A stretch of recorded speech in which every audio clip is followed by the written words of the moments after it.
Hello everyone, Davey here, back again to review another episode of Gotham. This time it is for episode 5, entitled Viper. I promise that I will not do that again. I'm so sorry. I'm so very sorry. If children were watching, I deeply apologize out of the kindness of my heart. I'm so very sorry. And spoilers for the episode will follow, so if you have not caught up with Gotham, then don't watch. But again, we tackle yet another case, but much like the previous one, and this is something that I'm appreciating about Gotham more than with, let's say, the first 5 or 6 episodes of S.H.I.E.L.D. from last season, is that these all keep coming back to a very essential part of the plot. It's not just disconnected saying, oh, they're doing this time, they're doing that this time. This time, it is Gordon and Bullock trying to track down the distributor of this drug called Viper that is making its rounds across the street and causing people to gain some superhuman strength and agility, but at the same time, it's almost like they become possessed, and after a while, like Edward Nygma explained during his diagnosis, they use up all the calcium from their bodies. So not only do they crave calcium through the means of milk and cheese, which felt a little cheesy. I'll be here all week. But because of the lack of calcium, their bones break, they suffocate, and they die. So they need to figure out who's distributing this and how are they going to be able to stop it. And it not only was it a neat case, not only did I like the science behind it, but I also liked what it stemmed, what came out of this entire case. Even though there's one particular aspect of the episode that it didn't really connect to it, but I kind of get it. I kind of appreciated not connecting to this whole case of the Viper drug making its way through the city, because you can't expect everything to connect, and that will just feel very, very forced. So I like that. What I liked about this case is that at the very beginning, and actually throughout the episode, we saw Bullock and Gordon actually getting along. I was like, what? Was that a smile on Gordon's face? You know, them having this witty banter over some, what was it, hamburgers or chili dogs or whatever with pickles and stuff. Please, more moments like that. I'm tired of these two going at it almost every other episode. So to have some kind of levity between them in this episode by looking at each other and being like, okay, yeah, I actually agree with you. Go ahead and do that. And generating some kind of anti-friendship. You know, you got anti-heroes that are not fully heroes, but they're not villains, they're not evil. I like the anti-friendship that they're developing here, and please bring more moments like that back. Although, what was up with that Selena Kyle cameo? That made no sense, because they didn't even follow through with it. Immediately they go to investigate the robbery of the ATM machine, so what was up with that? To remind us that, hey, look, she's still in the show.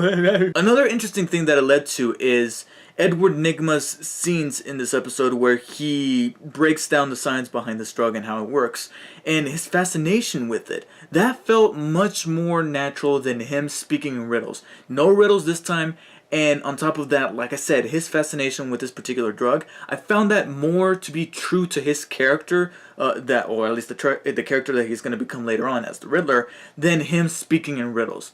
Okay, it's almost like they got a different writer to say, this is how you do it. Not like they did in the pilot, this is how you do it. And speaking of Easter eggs, the reveal that Viper is actually going to become Venom once it gets perfected, that's very neat. Okay, that's how you do an Easter egg. And thank God they didn't drop something like, oh, I wonder if somebody really strong could get a hold of it. You know, they didn't do any of that shit. I like that they made it flow a little more natural rather than the very artificial, forceful Easter eggs they had in the pilot. And another very interesting thing that this case led to is that apparently there's some kind of parasite working within Wayne Enterprises that is kind of endorsing this whole thing. With you know, somebody is providing this dude to make this drug and then distribute it. Now, I found the resolution with that guy very weak. I mean, it's almost like they built this guy up to be a particular villain. At first, I thought he was the Mad Hatter. When that kid at the beginning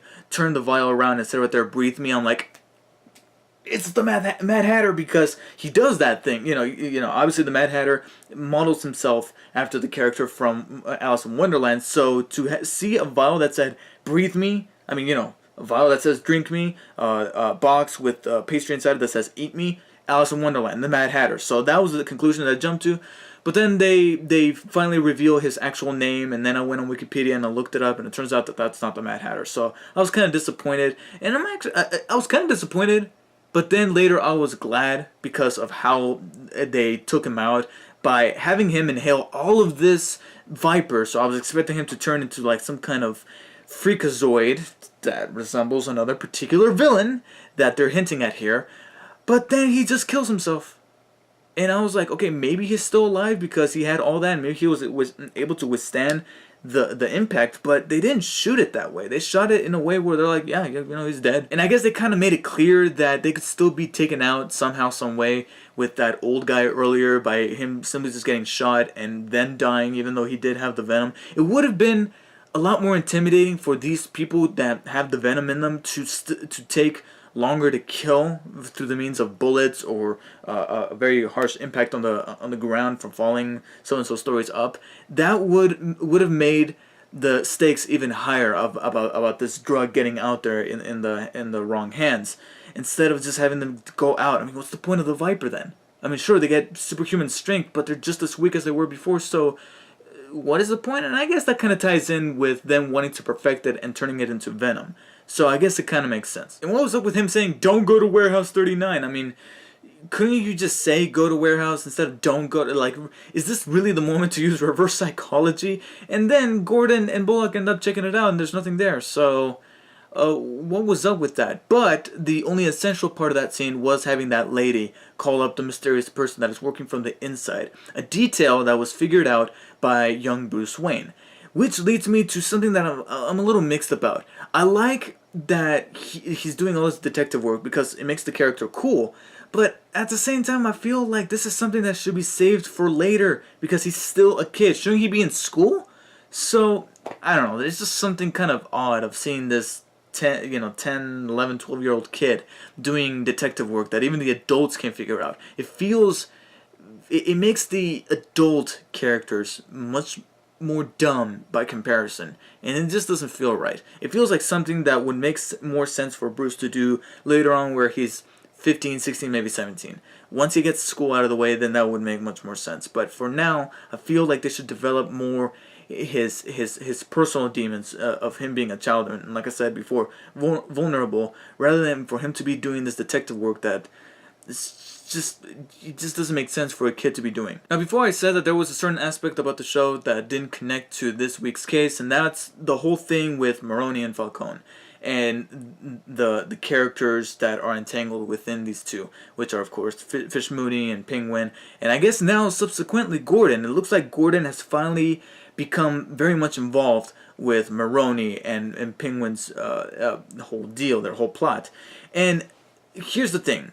I found that between these two, the weakest was the whole thing with Mooney training this girl to swoon Falcone into possibly killing him. I don't know. All I know is that she kept saying, I need a weapon, you're my secret weapon. But all she's doing is teaching her how to horn up Falcone. Okay, I really hope that this becomes essential later because right now I'm failing to see the point. And then later on, I feel like they kind of insulted Falcone's intelligence by having him practically fall for it later on in the ending scene with the girl being there, apparently looking exactly like his wife used to, listening to the same music he likes. I really hope that in the next episode, Fish Mooney receives a package and boom, it's the girl's head.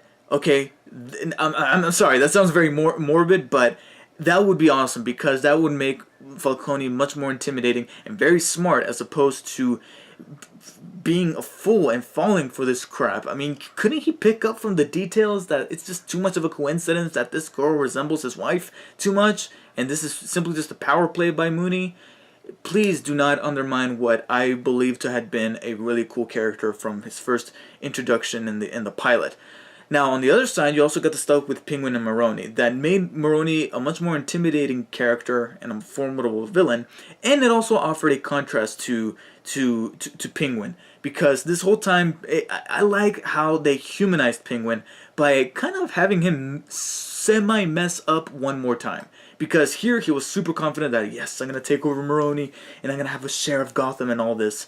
But when he confesses the story to Maroni and Maroni just slams his head, he's like, in that brief millisecond, yeah, you can tell from Penguin's face that he's like, I think I fucked up. That brings Gordon into the picture, and that's really about it for this episode. We didn't really get too much of Penguin this time around, but it was still really good. It's not one of my favorite episodes of the season so far, but it definitely holds itself up with some interesting things and some improvements from the previous episodes, along with keeping things connected and not deviating from the main story and still coming back to something that is essential, whether it be Falcone, Maroni, or the Wayne murders.